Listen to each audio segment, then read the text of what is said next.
Salut à toutes et à tous et bienvenue sur Warzone, votre podcast spécial baseball universitaire, mais pas que. Bien content de vous retrouver alors qu'on reprend petit à petit un rythme normal. On va se diriger tranquillement vers la fin de l'année, tout simplement. Donc avec tous les meetings, le off-season, le hot stove se prépare bien tranquillement. La ZFL au passage est bientôt en cours de se terminer, on va dire. Et j'ai envie de passer cet épisode à vous faire un petit tour spécial. Si vous vous rappelez, j'ai fait quelques épisodes spécial draft récemment, avant ma blessure. Et j'ai envie d'en refaire un, là pour clôturer un peu pour l'instant la boucle, on va dire, avec un épisode sur la toute première draft de l'histoire de la MLB. On va en parler en plus grand détail dans quelques secondes ou minutes, mais en attendant, je vous le rappelle bien évidemment, vous pouvez retrouver cet épisode et tous les précédents sur toutes vos plateformes d'écoute préférées, ainsi que sur YouTube, et de même le Homera, vous me retrouvez sur tous les réseaux sociaux pour faire au plus simple. On va y aller sans plus tarder, allez, c'est parti.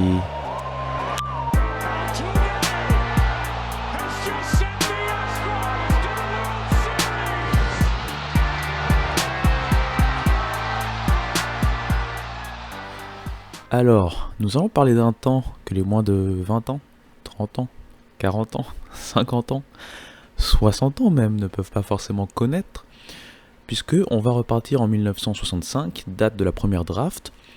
Avant de parler de cette draft en particulier, pourquoi la première draft MLB a eu lieu en 1965 ? Bon, déjà, on va faire un petit retour au niveau historique. Comment a été implémentée la draft en général dans les sports américains, à quelle époque en tout cas.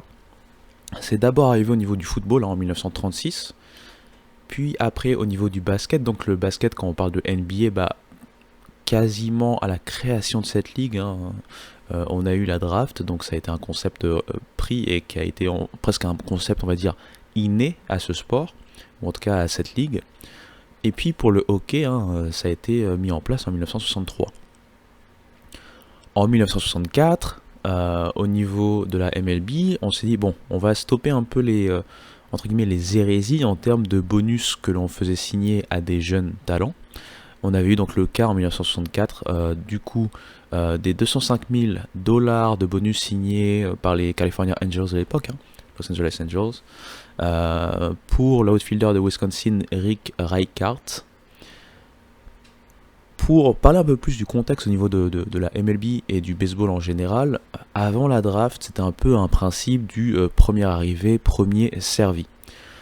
On va dire que les scouts, eux, allaient voir les matchs, allaient essayer de comprendre un peu comment se comportaient les gens en allant interviewer leur famille directement et compagnie. Et puis ensuite, à partir de là, ils allaient commencer à directement proposer, faire une offre, tout simplement pour le jeune. Donc c'était très direct et c'était pas forcément contrôlé. Du coup, forcément, si vous êtes un club qui a beaucoup de moyens, on l'avait vu avec les Cardinals des années 20, notamment sous Branch Rickey, puis après on a vu bien sûr les Yankees, bien entendu, mais je veux dire, si on repart un peu dans l'histoire, Branch Rickey a été un peu ce modèle, ou comment on peut dire ça, ce côté, il a un peu ce côté fondateur, parce que je trouve pas mes mots, quand il s'agit un peu de farm system, donc pas de draft mais de farm system, mais il avait derrière lui quelque chose pour le backer, on va dire, en termes de moyens. Et du coup, comme je l'ai dit, vu que c'était un moment où on pouvait très simplement aller reach, donc aller voir les jeunes et directement proposer des offres, le système n'était pas très équilibré en termes de compétitivité. Voilà, comme j'ai dit, Cardinals, Yankees, ils avaient des scouts à travers le pays, donc forcément ils étaient avantagés pour créer des farm systems conséquents. Alors que de l'autre côté, on pouvait voir des clubs comme par exemple les A's de l'époque, les Indians de l'époque, même les Cubs de l'époque, si je dis pas de bêtises, qui avaient beaucoup plus de problèmes, de difficultés à pouvoir renouveler leurs effectifs, puisqu'ils étaient en retard en termes de scouting et de pouvoir récupérer des jeunes. Donc à un moment on s'est dit, stop, on va arrêter l'escalade. Pour vous donner un dernier ordre d'idée, à l'époque, au moment où on décide de mettre la draft en place, donc 1964, les clubs de ligue majeure payaient plus de 7 millions de dollars sur les joueurs amateurs, donc les joueurs qu'ils mettaient par exemple dans leur farm system, donc pas encore professionnels pour jouer pour eux. Donc c'était plus que ce qu'ils dépensaient en termes de salaire. C'est-à-dire pour les joueurs déjà professionnels, la balance salariale était moindre que ce qu'ils payaient en termes on va dire de bonus pour les joueurs amateurs. Donc il y avait un certain déséquilibre et c'est pourquoi la draft a été mise en place donc en 1965. Si je dis pas de bêtises, c'était en juin, donc c'était le 8 et 9 juin de mémoire. Je l'ai noté quelque part, hein, je vais pas vous mentir, mais je retrouve pas cette note directe, mais je pense que c'est ça, c'est quelque chose comme ça, 8 ou 9 juin. On va donc arriver en 1965 avec cette draft, on va pouvoir en parler. Je peux vous dire déjà qu'une équipe qui a quand même pas mal pu se lancer entre guillemets parmi les clubs MLB grâce à la draft, ce sont les A's. Cette fameuse dynastie des années 70 des A's, elle a été construite sur la draft. Hein. On pense à des Reggie Jackson par exemple, pour ne citer que lui. Sal Bando également. D'ailleurs c'est marrant parce que ce sont des joueurs qui venaient de la même fac aussi, hein, Arizona State. Hein, si je me rappelle bien, j'avais parlé de Sal Bando il n'y a pas si longtemps que ça, si je me rappelle bien, dans un des épisodes peut-être de l'année dernière. Mais bref. Et donc on va voir directement ce shift vers...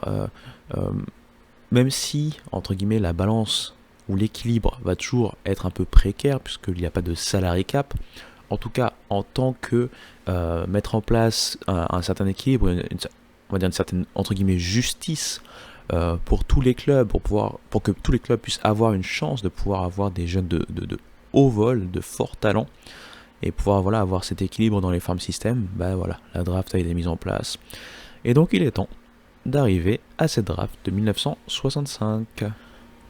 Lors de la draft 1965, on peut voir qu'il y a 20 équipes à cette époque-là en MLB.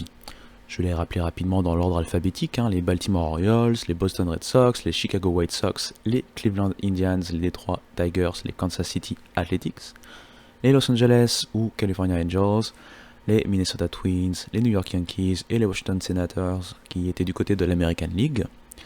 Et du côté de la National League, on avait donc les Chicago Cubs, les Cincinnati Reds, les Houston Astros, les Dodgers de Los Angeles, les Milwaukee Braves, les New York Mets, les Philadelphia Phillies, les Pittsburgh Pirates, les San Francisco Giants et les St. Louis Cardinals qui avaient remporté d'ailleurs le titre de 1964 de mémoire.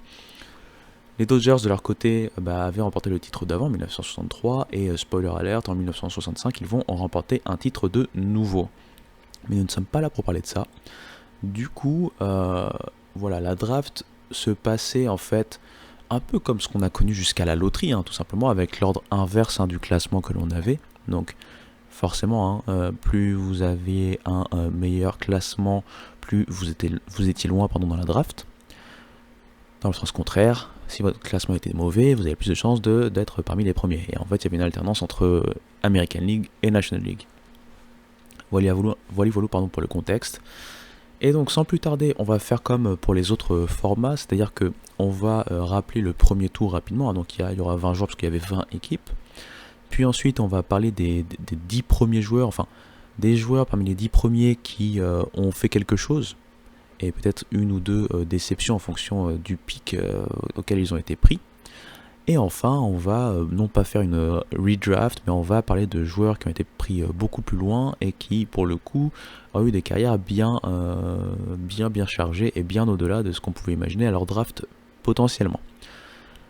On va commencer par rappeler ce premier tour. Alors, en position numéro 1, on avait donc Rick Monday qui nous venait de Arizona State University. Ensuite, en deuxième position, les Mets avaient récupéré Les Rohr. En troisième position, Joe Coleman est parti du côté des Washington Senators.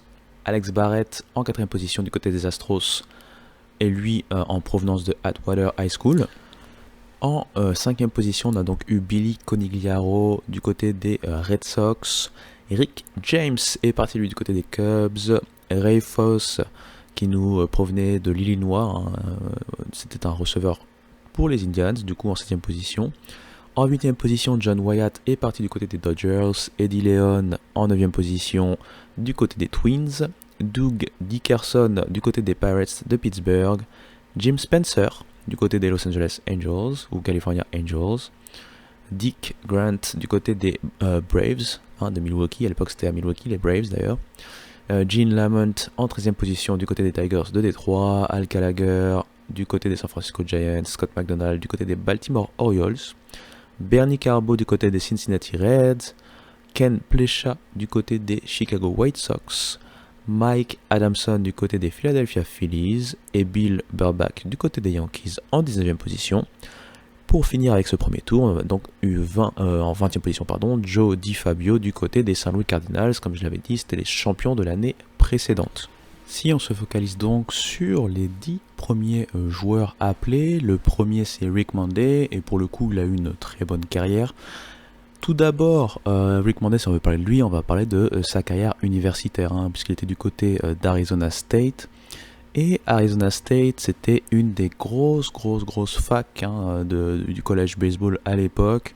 Comme j'ai dit, des joueurs comme Sal Bando, comme Reggie Jackson en ont fait partie, on va dire, contemporain de sa génération. D'ailleurs, ce qui est intéressant, Reggie Jackson, je pense, et Rick Monday n'ont pas pu jouer ensemble. Alors j'essaie de revoir pourquoi, pour pas vous dire de bêtises. Je pense que Reggie Jackson, en tant que freshman, quand vous étiez à l'époque en college baseball notamment, la NCAA avait une règle qui interdisait l'utilisation de joueurs freshmen. Donc il fallait que vous soyez au moins sophomore. Du coup, Reggie Jackson, freshman, au moment où Monday était lui déjà à un certain niveau, ils n'ont pas pu jouer ensemble à cette époque-là du côté d'Arizona State. C'était la petite anecdote. Et d'ailleurs, ils vont se suivre en termes de draft, puisque Reggie Jackson, si j'ai pas de bêtises, ça doit être la draft de 1966. Et donc, pour finir avec Arizona State, il va être le meilleur joueur de l'équipe championne des College World Series de 1965. Il a d'ailleurs été joueur de l'année au niveau universitaire à cette année-là, donc ce n'était pas n'importe qui, et ça faisait sens d'avoir cet outfielder sorti en tant que premier de la toute première draft de l'histoire. Il a été récupéré par donc à l'époque c'était pas Oakland, c'était à Kansas City, mais les Athletics. Et donc ce qui est intéressant à voir avec lui, c'est que il a été pris dans cette vague de très bons joueurs pris par les Athletics qu'ils vont ensuite garder pour pouvoir faire leur stretch de titre dans les années 70. Mais pour le coup, Rick Monday, lui, il va louper ce stretch.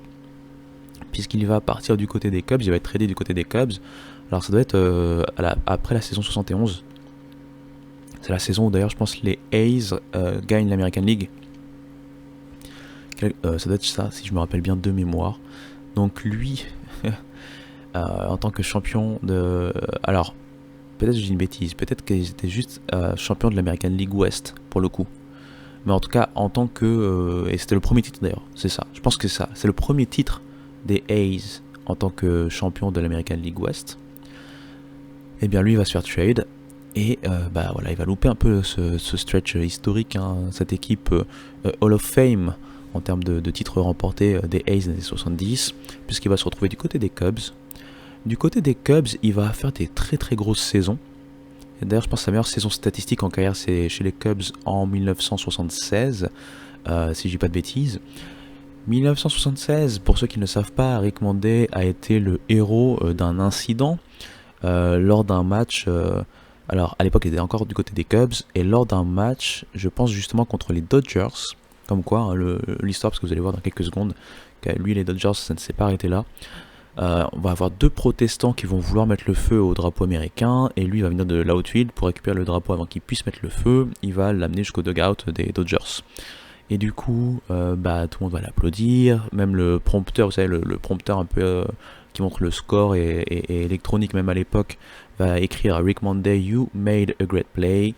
Donc c'est une phrase très connue, il est très connu pour ça. Pour finir un peu avec sa carrière MLB, pour parler assez rapidement, c'est un joueur qui aura quand même été très intéressant, et qui va d'ailleurs être récompensé en termes individuels par deux participations au All-Star Game, en 1968, alors tout jeune chez les A's, et en 1978 du côté des Dodgers.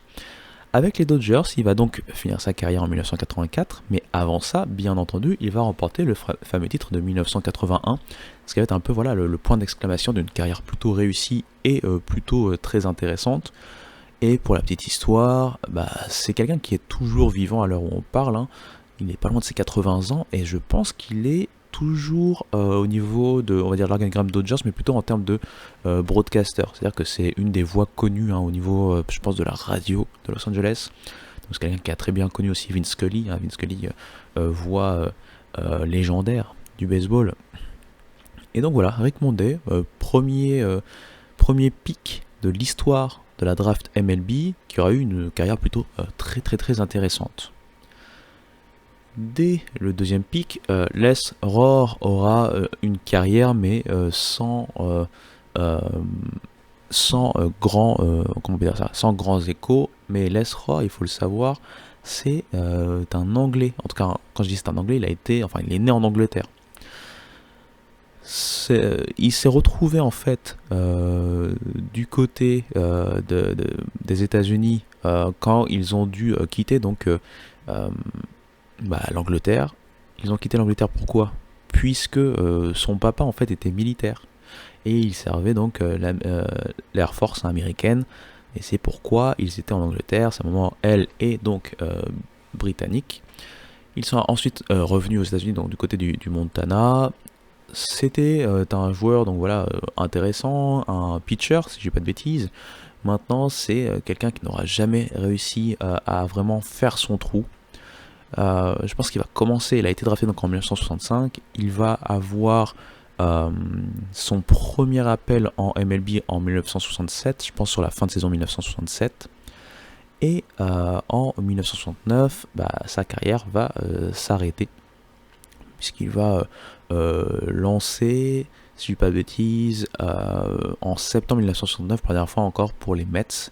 Puis après, il va aller du côté de la Minor League, et puis ensuite, avec des problèmes physiques, notamment des blessures, il va être, je pense, si je dis pas de bêtises, il va être proposé à un trade, mais il ne va pas pouvoir y aller justement pour des problèmes de blessure, et il va donc arrêter sa carrière qui aurait été donc très très courte. Je pense qu'au total, il aura eu 3 starts dans sa carrière, il aura réussi 20 strikeouts, voilà, mais c'est sur un échantillon très faible, en 2 ans il n'aura pas beaucoup joué, donc c'est un joueur sur lequel on ne va pas s'attarder, mais c'est pour rappeler que quelle que soit l'époque, comme dans tous les sports, vous pouvez avoir des réussites et vous pouvez avoir aussi ce qu'on appelle des busts, tout simplement. Parlons rapidement du pitch, n'importe quoi. Alors c'est un pitcher, c'est pour ça que j'ai dit ça, mais du pick numéro 3, c'est Joe Coleman. Joe Coleman, lui aussi, carrière plutôt solide et intéressante. Il aurait été une fois All-Star en 1972. Là aussi, on parle donc d'un pitcher, cette fois-ci c'est un pitcher droitier. Je pense que c'est un pitcher très solide qui aura, que ce soit donc du côté des Senators, là où il a été récupéré en 3ème position, du côté surtout des Tigers, puis après il est parti du côté des Cubs, des A's, des Blue Jays, des Giants, et il a fini du côté des Pirates. C'est un pitcher qui aura réussi à toujours se montrer utile, à défaut d'être, comment je peux dire ça, le pitcher star vraiment de son équipe. Il aura été toujours très solide et très utile. Sa carrière va quand même être highlightée par justement cette invitation au All-Star en 1972. Et voilà, c'est ce qu'on peut dire sur lui pour aller assez vite. Mais voilà, c'est un joueur qui aura quand même une carrière solide, tout simplement. Je pense qu'il a plus de 1700 strikeouts en carrière, 142 victoires, 135 défaites. Son IARE sur sa carrière, c'est 3,70, donc c'est très très très solide. Donc voilà, je voulais en parler un peu plus longtemps parce que voilà, lui, il a été quand même All-Star. En 4ème position, alors on a Alex Barrett qui lui n'aura rien fait de particulier. En 5ème position, on a Billy Conigliaro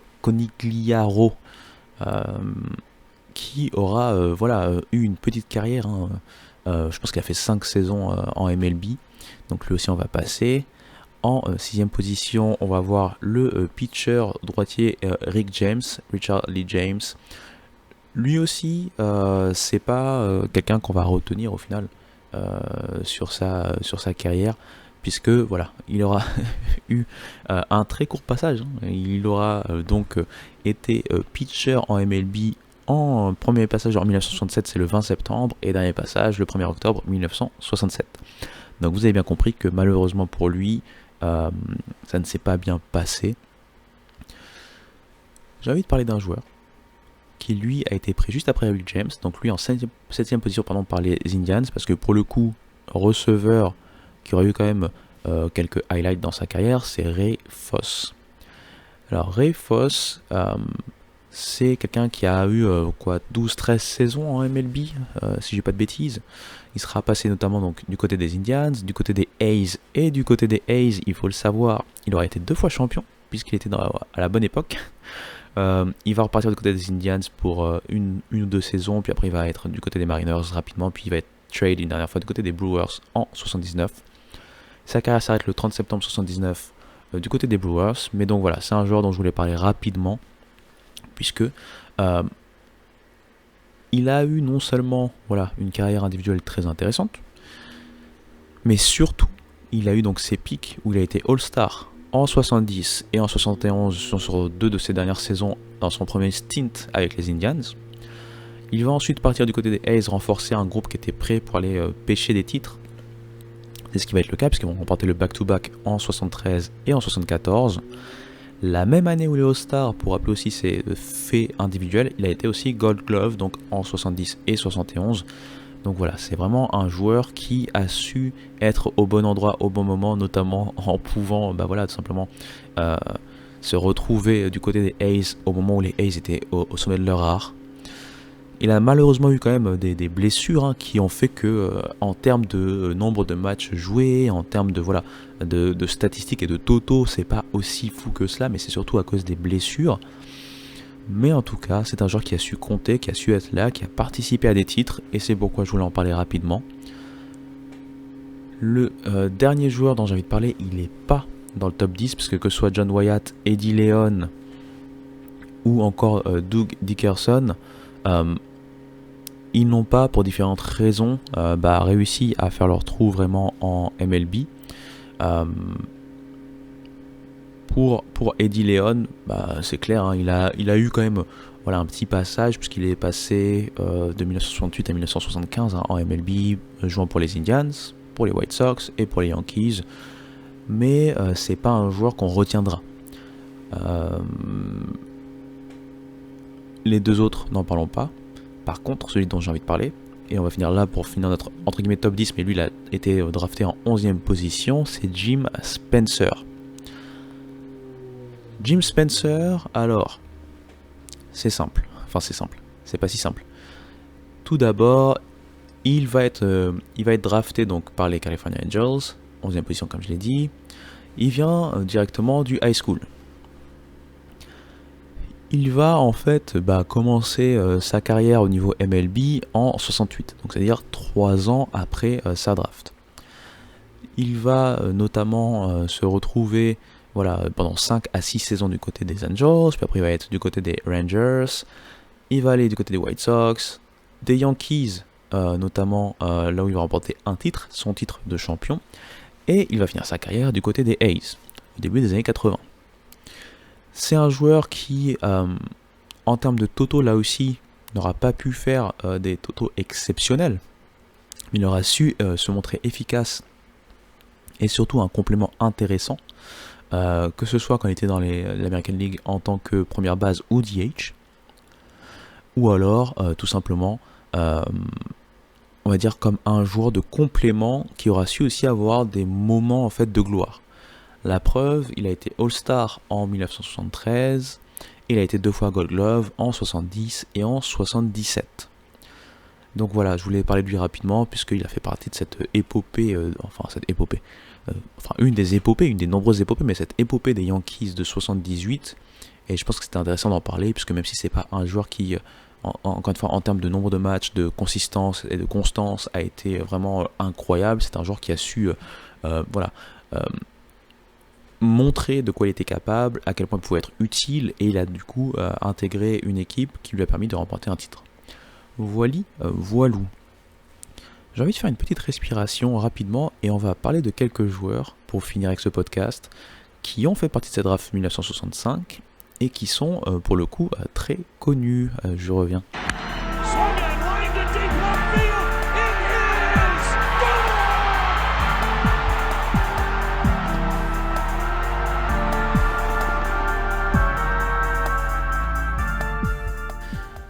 Nous voici de retour. pour parler de quelques joueurs qui ont marqué cette draft de 1965 et surtout qui ont marqué le baseball alors qu'ils ont été draftés en 1965. Le premier joueur dont j'ai envie de parler, je pense qu'il va parler à beaucoup de gens, c'est bien sûr Johnny Bench. Johnny Bench, qui peut être considéré comme le meilleur catcheur de l'histoire de la MLB. Johnny Bench était donc dans l'histoire de cette première draft de l'histoire de la MLB, puisqu'il a été drafté au deuxième tour par les Cincinnati Reds, équipe avec laquelle il va faire toute sa carrière, tout simplement. Il a été sélectionné exactement en 36e position, donc cette draft, et il aura fait son parcours normal dans les ligues mineures. Il aura d'ailleurs réussi quelque chose que personne d'autre n'aura réussi, si j'ai pas de bêtises. J'avais lu ça en me renseignant un peu pour le podcast. Mais en 1967, il va réussir un grand slam, ce qui paraît pas exceptionnel entre guillemets, parce que ça arrive même de notre époque, mais surtout face à un autre joueur qui va devenir Hall of Famer, c'est le pitcher Jim Palmer. Et Jim Palmer, on va pas en parler dans ce podcast là, mais juste pour vous donner rapidement c'est qui, pitcher du côté des Orioles, il aura remporté des titres avec les Orioles, c'est un Hall of Famer, et surtout la statistique que j'ai vue qui m'a entre guillemets rendu fou, c'est qu'il n'a jamais concédé un autre Grand Slam depuis le Grand Slam qu'il a pris face à Johnny Bench, tout simplement. Bref, Johnny Bench commence sa carrière MLB justement en 1967. Il va commencer, entre guillemets, tranquillement, faire sa progression, et dès l'année suivante, il va être All-Star. Voilà, il n'a pas le temps, il se dit, moi j'ai pas le temps, j'ai envie d'être All-Star. Il va être All-Star, et il faut le savoir qu'il va être donc du coup 14 fois All-Star, dont 13 fois consécutivement. Entre 1968 et 1980, il est All-Star. Genre, vous regardez, il est All-Star. Hop, je suis All-Star. Ne cherchez pas. Mieux que ça, en 70 et 72, il est MVP de la National League. En 75 et 76, il gagne le back-to-back avec les Reds. En 76, il est MVP des World Series. J'en ai pas parlé, mais il a été Rookie de l'année en 68. Il a gagné 10 fois le Gold Glove. Il a été le home run leader de la MLB 2 fois, je pense en 70 et en 72. Les 2 fois, il gagne le titre MVP. Et il a été 3 fois le leader en termes de points produits, donc de RBIs. En 70 et 72, donc les 2 titres MVP, et également en 74.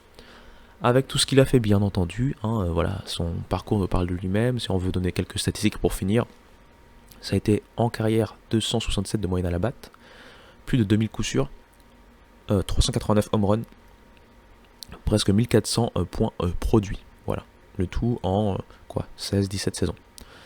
Sur 16-17 saisons, il est 14 fois All-Star. Donc bref, on va pas en parler 1000 fois, mais voilà, il a été donc introduit au Hall of Fame en 1989. C'est un first ballot, très peu de discussion à son sujet. Donc voilà, Johnny Bench, le légendaire, le fameux, a été drafté à cette draft 1965. Le deuxième joueur dont j'ai envie de parler, je pense que dès que je vais dire son nom, ça fait sens. C'est le lanceur qui faisait peur à pas mal de gens à la bagarre, qui faisait peur à pas mal de gens lorsqu'il lançait. C'est bien sûr Nolan Ryan. Nolan Ryan, il faut le savoir, à sa sortie de high school, il est donc drafté en 1965 par les Mets au 12e tour. Il va signer avec les Mets, il va faire donc son passage, bien sûr, au niveau des ligues mineures. Et avec les Mets, il va commencer sa carrière. Carrière, on va pouvoir en parler aussi, bien sûr, parce que c'est une carrière en termes de longévité qu'on a rarement vue, tout simplement. C'est un joueur donc qui aura commencé avec les Mets en 1966, et je rappelle qu'il aura terminé sa carrière en 1993. Oui, vous avez bien entendu, 1993. Donc voilà, combien 27, 28 saisons? Je ne peux même pas vous dire là de tête, mais voilà. Nolan Ryan, il est connu pour ça notamment. On sait que c'est un Hall of Famer, first ballot en 1999. C'est un joueur vraiment qui a montré des choses incroyables, qui a réussi des records qui sont toujours des records, je pense, à MLB. Je pense que le nombre de strikeouts qu'il a en carrière, bien sûr avec la longévité plus le talent qu'il avait, ça l'a aidé. C'est presque 6000, ça doit être 5700 quelque chose de mémoire.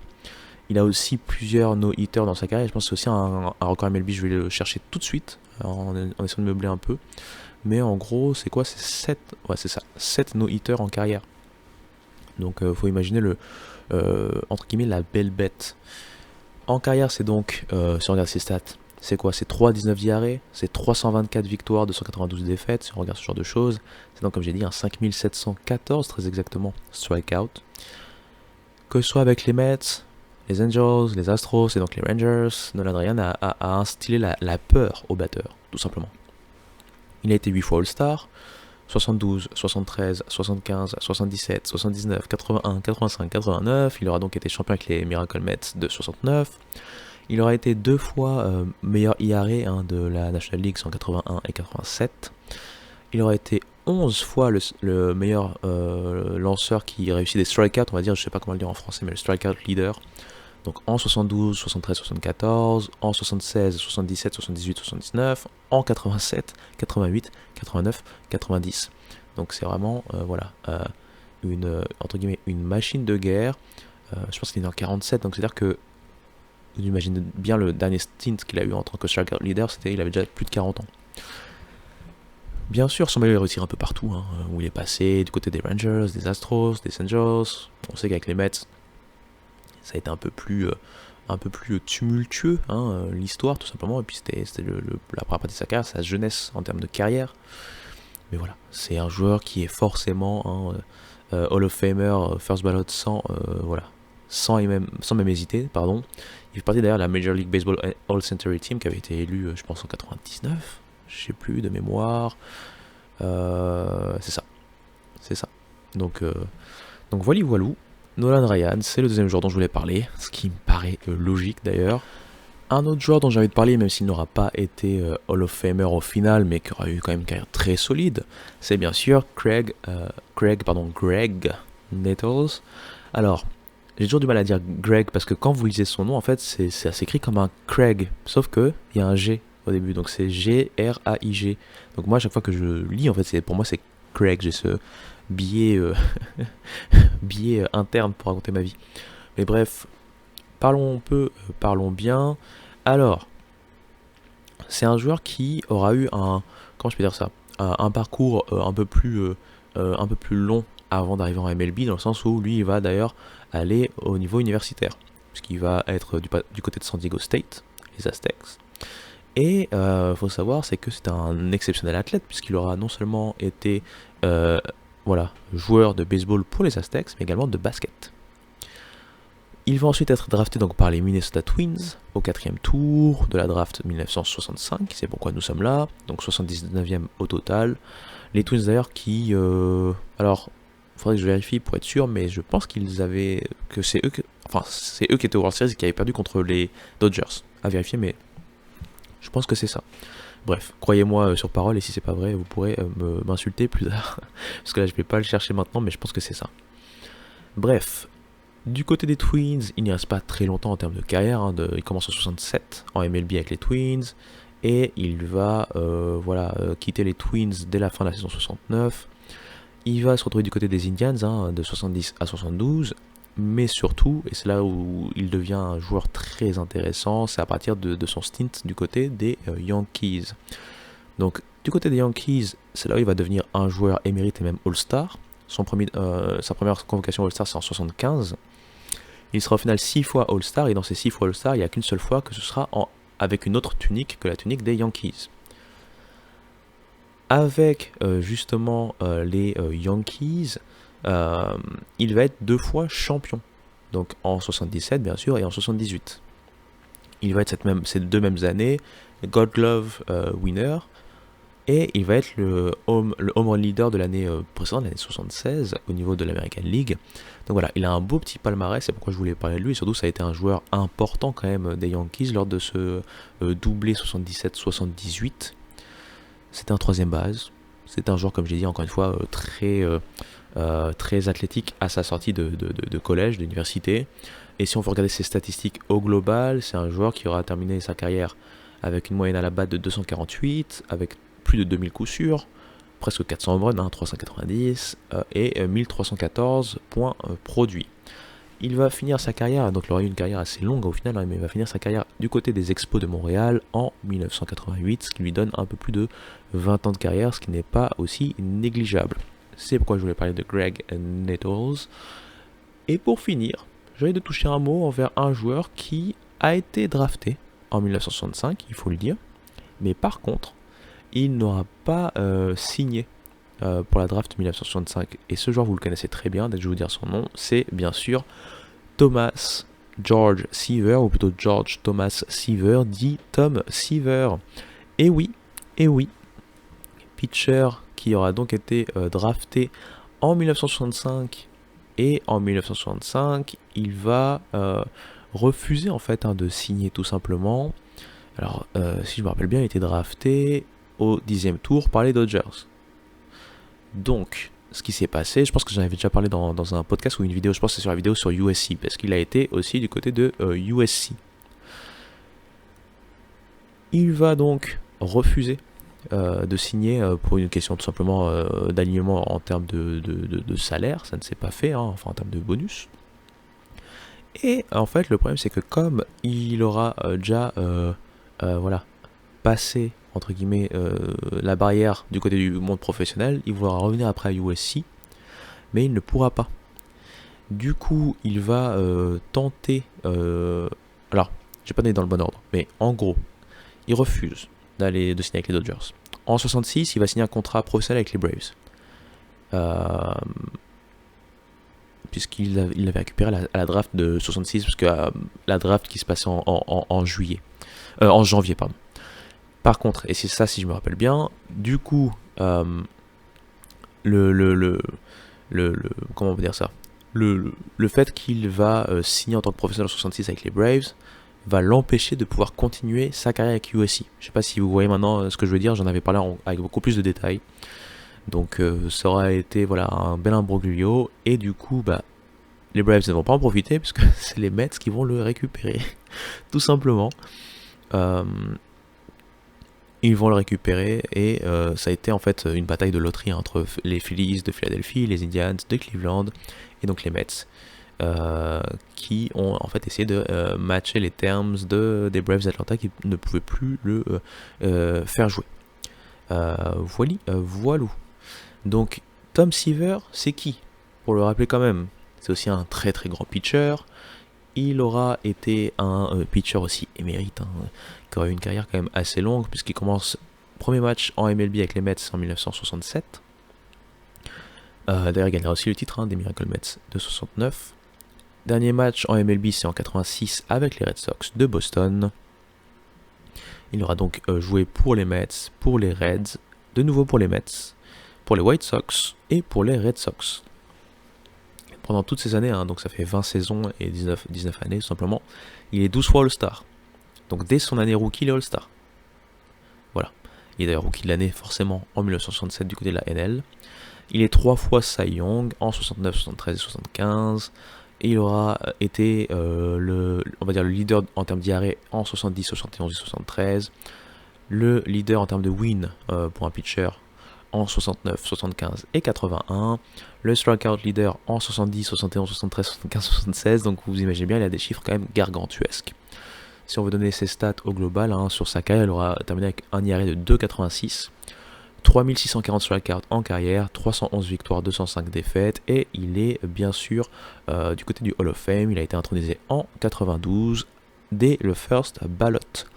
Voilou, donc voilà, j'en ai parlé rapidement parce qu'il a été drafté en 65, mais c'est vrai qu'il y a eu un imbroglio, il a refusé de signer, et puis après on connaît l'histoire, c'était un peu compliqué, mais il a atterri du côté des Mets pour la suite que l'on lui connaît. Voilou. Alors encore une fois, c'est pas un épisode très long, je voulais juste revenir un peu sur la première draft pour faire un peu un écho à ce qu'on a vu. On est donc passé de 2015 à 2003 de mémoire, et maintenant on a fait un gros bond en arrière pour revenir avec la toute première draft de l'histoire. Rappelez que quelle que soit la draft, il y a toujours cette interrogation, on ne peut pas savoir et prédire l'avenir. Il y a l'aspect physique avec les blessures qui peuvent changer une carrière, une trajectoire et donc une franchise. Il y a l'aspect aussi mental, tout simplement, où on a du mal à passer un step pour répondre aux attentes. Et puis il y a les surprises dans l'autre sens qui vont faire beaucoup plus que ce qu'on imaginait, même si des fois, à savoir que comme il y avait beaucoup de tours à la draft et qu'il y en a toujours beaucoup, des fois on se dit pas que on va le drafter loin parce qu'il a moins de potentiel, c'est plutôt par rapport aux conditions qu'on a vues, comment on l'a scouté et ce qu'on voit en termes d'avenir. Vous pouvez sélectionner par exemple un joueur plus loin, mais si vous avez décidé de split ou équilibrer votre bonus pool d'une certaine manière, vous pouvez quand même lui donner beaucoup d'argent à la signature parce que vous croyez en lui. C'est arrivé plusieurs fois dans l'histoire, donc c'est pas forcément la position de draft qui détermine votre potentiel, même si c'est clair que vous n'allez pas drafter au premier tour un joueur que vous ne voyez pas être une forte contribution pour le futur de votre franchise, bien entendu. Voilà, voilou. J'espère que ce petit épisode sur la draft 1965 vous aura plu. On n'est pas rentré dans beaucoup de détails, mais c'était histoire aussi de pouvoir vous l'introduire. J'espère en tout cas que ça vous intéresse. Merci encore une fois pour le suivi comme d'habitude. Bien content de pouvoir vous retrouver sur on va dire un rythme un peu plus normal. La semaine prochaine, potentiellement il n'y aura pas d'épisode, on va voir. Mais en tout cas, alors soit la semaine prochaine, soit la semaine qui suit. Je vérifie, peut-être que je vais essayer de faire match le fait qu'il y a Thanksgiving dans 2 semaines. Pour plutôt prendre une pause à la semaine de Thanksgiving et vous proposer un épisode la semaine prochaine. Mais on va voir. Restez aux aguets, à l'écoute. Merci encore pour le suivi et on se dit à très bientôt. Allez, ciao.